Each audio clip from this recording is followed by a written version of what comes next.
Today I'm going to show you how to make a superfood that'll last a lifetime without refrigeration. And it's so nutritious you'll never have to stockpile another food. The food's called pemmican, and it was widely in use by the natives of North America and also by the Western explorers who would go for months without contact with civilization. In the 19th century, even British soldiers had an iron ration of 4 ounces of pemmican. Many of these iron rations were found intact and edible as much as 50 years later. So let's just avert our gaze from modern survival thinking for a minute, and let's think about how the guys who explored the West 150 years ago did it. Now that's exactly the kind of stuff I found in this 350-page book called The Lost Ways. It's probably the only survival book I've actually enjoyed reading, and you won't believe the survival things we've lost to history. Now I found the Pemmican Recipe on page 48, and I decided to give it a go. Natives used whatever was available to them at the time. Bison, elk, moose, deer, but nowadays people just use what they can buy. You just need to remember to select a low-fat red meat, and beef is perfect for this. So you'll need 6 pounds of beef, 2 pounds of rendered beef tallow, and 1/3 cup of strawberries or blueberries. And that's it. Don't include nuts, seeds, vegetable oils, grains, beans, or dairy products of any kind. Now the first step is to dry the meat and blueberries. First you need to slice the meat very thin. You can use a very sharp knife like this one, or you can keep the beef in the freezer a few hours before slicing it.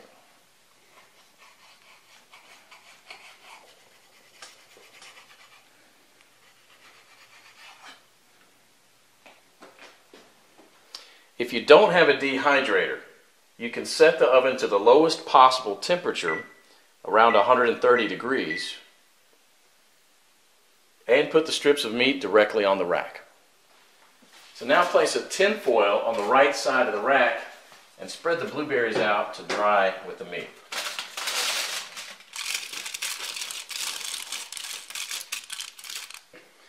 Place the rack back inside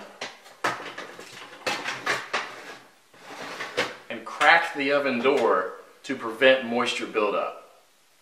Let this dry for about 15 hours or until it's crispy. 150 years ago, people dried their meat by building a wooden pyramid over a small fire and hanging the meat slices on that. After 15 hours, this is what you should get. Toss it in the food processor until it becomes a powder. Do the same with the blueberries.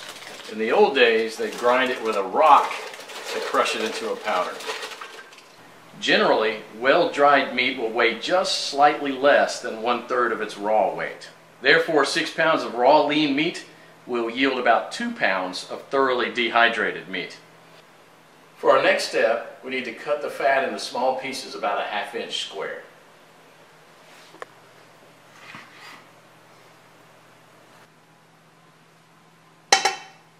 So place the fat in a pot on the stove and heat it up to a temperature between 225 and 250 degrees.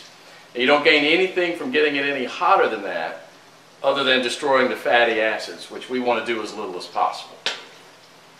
Now for the first 10 minutes you want to keep this on medium-high heat, and you want to stir it about every minute, and this will allow enough of the fat to be liberated to coat the bottom of the pot without burning the bottom of the fat. After about 10 minutes you'll see a pool of fat forming on the bottom of the pot, which should be merrily boiling away. You can rest a little bit now and stir it maybe only every 5 minutes, just to keep things well mixed. After about 30 minutes, the liquid fat should have risen enough to cover the chunks, and it should look like a rolling boil. So as this liquid rises, you can go ahead and lower the temperature down to about 230. After about an hour, the major boiling action will have stopped, and there'll just be small bubbles rising from the fat. About 90% of the cracklings will be a chestnut brown in color. So use a strainer to separate these and set them aside with salt to enjoy as snacks later. They're really, really good.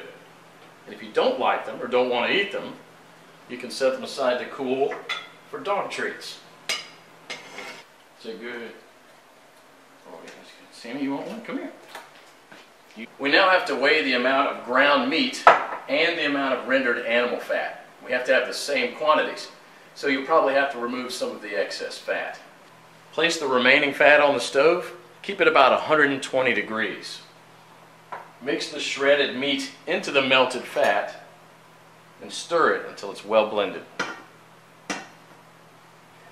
Then add the blueberries and mix it again. This is how it should look. The fat should be absorbed or coating the meat fibers. There should be very little or no liquid fat pooling in the bottom of the pot. Now, following the instructions from the Lost Ways, you can store it in Ziploc plastic bags and press flat, removing as much air as possible, and therefore preventing the fat from going rancid. This should keep the pemmican from spoiling for a few years without refrigeration. So let's do that. And here's what I got. Pemmican is the ultimate survival food, no matter if you want to bug out or bug in. 10 pounds of pemmican would supply food for 2 full weeks of camping activities at 3/4 pound per day, providing 2,200 calories. In survival mode, the same 10 pounds of pemmican would supply energy for almost a full month. This was just one awesome chapter in the Lost Ways, but you won't believe the survival skills we've lost to history. And that's what this book is all about, saving our forefathers' skills. But I actually realized it's also about saving ourselves from the shallow world that we live in. Click below to find out how you can get your hands on one of the greatest books of this century.